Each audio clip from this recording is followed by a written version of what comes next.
Good morning. We welcome you into the 8 a.m. hour of Fox 5 Morning Sunday for this August 9th. I'm Tom Fitzgerald.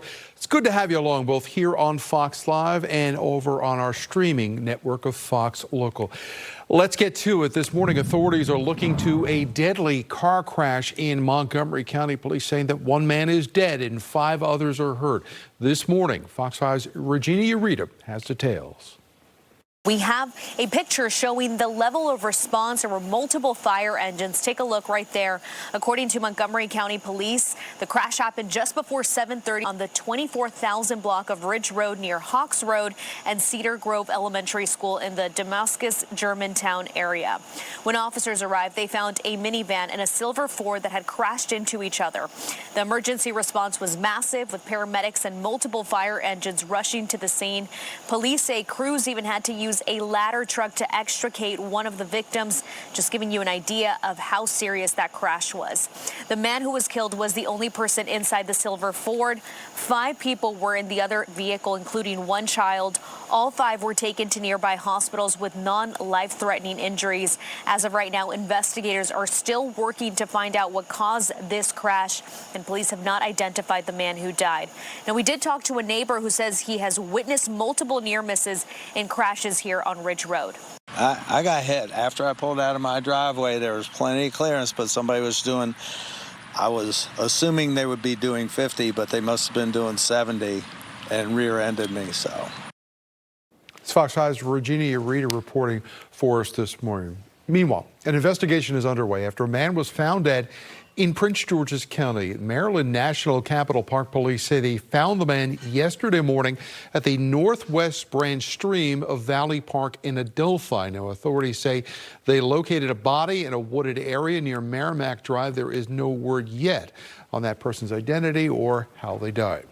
4 people have been hurt, including 2 first responders after an apartment fire in Woodbridge. That's where authorities say 12 adults and 7 children were forced out of their home.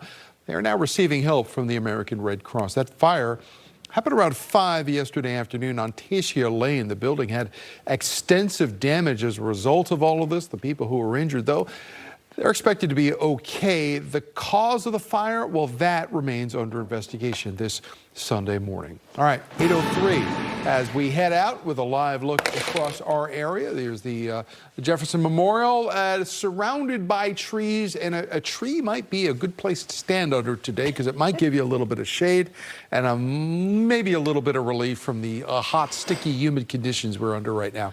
Gwen Talbert joining us this morning, and we are locked in a weather pattern that we are used to in August, but that still doesn't mean we like it. Yeah, exactly. You don't have to like it. You just have to figure it out and deal with it. Yeah. You know, like I always say, find a friend with a pool, find a friend with a boat, and go to Annapolis, whatever you need to do. We got to talk about that later, because basing your friends on pools and boats is not a good way to live life, Gwen. I'm running out. They're saying no more, Gwen. Well, hot, humid, and sunny. That is what we have today. And you notice yesterday it said stormy. Yes, no storms today. That is my high 5 for the afternoon. 79 degrees, a few clouds. A light wind from the south-southwest this morning if you are now heading out the door. Other than that, I have nothing to show you here, which I'm happy to say. Maybe a few sprinkles over the higher elevations, but that's about it. It's 74 at Gaithersburg this hour, 76 at Hagerstown, 76 at Cumberland, Winchester 73, 72 at Culpeper, and 78 to the south at Leonardtown. Now, here's a look at your planner. Looking pretty good for the day? Yes, it's going to be heating up. Tom? Well, thank you very much, Gwen. It is 8:04 this Sunday morning as we continue to look around our region. Look at this. A fuel tanker erupted into a fireball after a freeway crash out in California. This collision happening yesterday, leaving traffic at a standstill. Authorities in California reporting 8,600 gallons of fuel spilled in all of this after a box truck was hit on Highway 99 out Selma, California. Highway Patrol says that box truck was waiting on the side of the road for some help when it was hit. Both drivers, though, fortunately, they were able to get out of those vehicles. Firefighters were also able to stop that fire from spreading to neighboring homes. It's a pretty scary in-flight situation over Atlanta. Delta Flight 2204 was flying to Orlando, Florida, when it was forced to make an emergency return back to the airport. The crew reported smoke was filling the flight deck and had to land back at Hartsfield-Jackson Atlanta International Airport. Nearly 300 passengers had to evacuate that aircraft using emergency slides to get back down safely onto the ground. Now, turning now to the latest with the war with Iran. Tehran this morning is issuing new demands of what it says wants to happen in order to reopen the Strait of Hormuz. So what are they asking for? Well, Iran's National Security Council is calling on the U.S. to permanently, in their words, end the war and to never threaten Iran again. Also, they want compensation for Iran's war damage and a lift to the naval blockade. If those demands are met, Iranian officials say, the strait will be reopened back to traffic. The White House so far, they haven't responded to any of these conditions laid out by Tehran. This comes as the United Arab Emirates says one of its ships was targeted in the strait. There is, I understand, some concern that Iran is trying to play loosey with the football here because their real objective is to drag this out as long as they can into the midterms. But what it really comes down to is the fact that President Trump could inflict tremendous damage on Iran if he decides to. Well, you know, with peace talks possibly getting started again, the national average for a gallon of gas has ticked back a bit. It's down to $4.02 nationally, but that's still nearly $1 higher than it was this time last year when the average price was $3.15. AAA says another factor, the drop is typical this time of year as the summer travel season is wrapping up. All right, checking your top stories at 8:07 this morning. A trial begins tomorrow for a man accused in the murder of rapper Tupac Shakur. Now, prosecutors say Dwayne Davis organized a 1996 drive-by shooting on the Las Vegas Strip. Now, he was arrested back in 2023 and has pleaded not guilty to murder charges. Tomorrow's trial, that's expected to last at least 4 weeks. Here at home, a man accused of kidnapping a family friend at knife point and then leading police on a multi-state chase is due in court tomorrow for a preliminary hearing.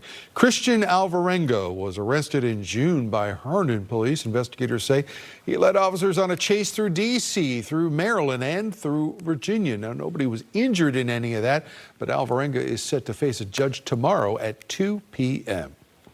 The trial of former January 6th defendant and a man accused of touching women's hair is expected to continue tomorrow. Brian Bedecker is pleading not guilty to simple assault and stalking charges. He's accused of live streaming himself touching the hair of strangers back in March.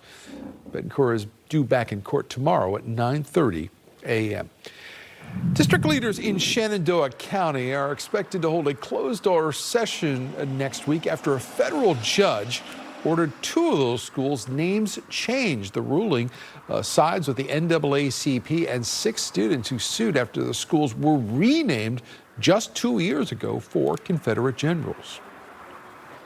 There's going to be a youth takeover happening tomorrow, but organizers say it's the good kind. This is organized by the Revolution Revival Church. They are launching their 3rd and final free event for families this summer, hoping to change the tune of those so-called teen takeovers that have been reported throughout the city. Now, organizers say families can expect things like live music, there will be worship services, and there'll be practical resources for family. It all kicks off tomorrow night in Navy Yard.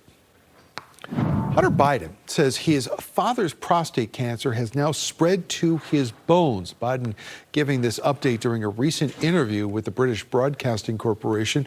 The former president had been diagnosed with an aggressive form of prostate cancer last year, and despite that, the 46th president has stayed in the public eye, attending the Obama Library opening back in June and a speech in Hanover, Maryland just several weeks ago.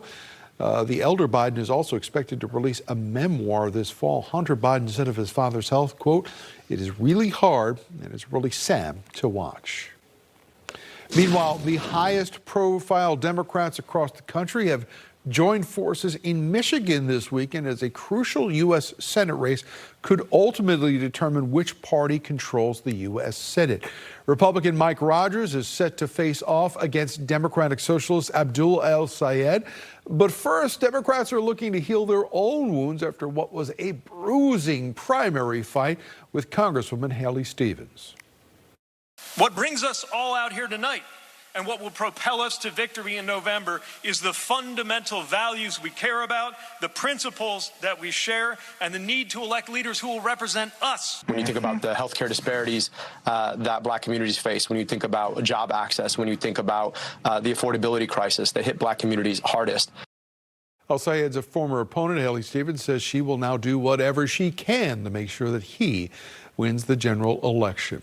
Hey, if you're heading off to some back-to-school shopping soon, we have some good news for you. Maryland is about to get a tax cut for the next couple of days. Tax-free week begins today and runs through April 15th. That means if you're out there looking for clothing, for footwear, and then your bill's under $100, that's going to be exempt from state sale tax. So get going.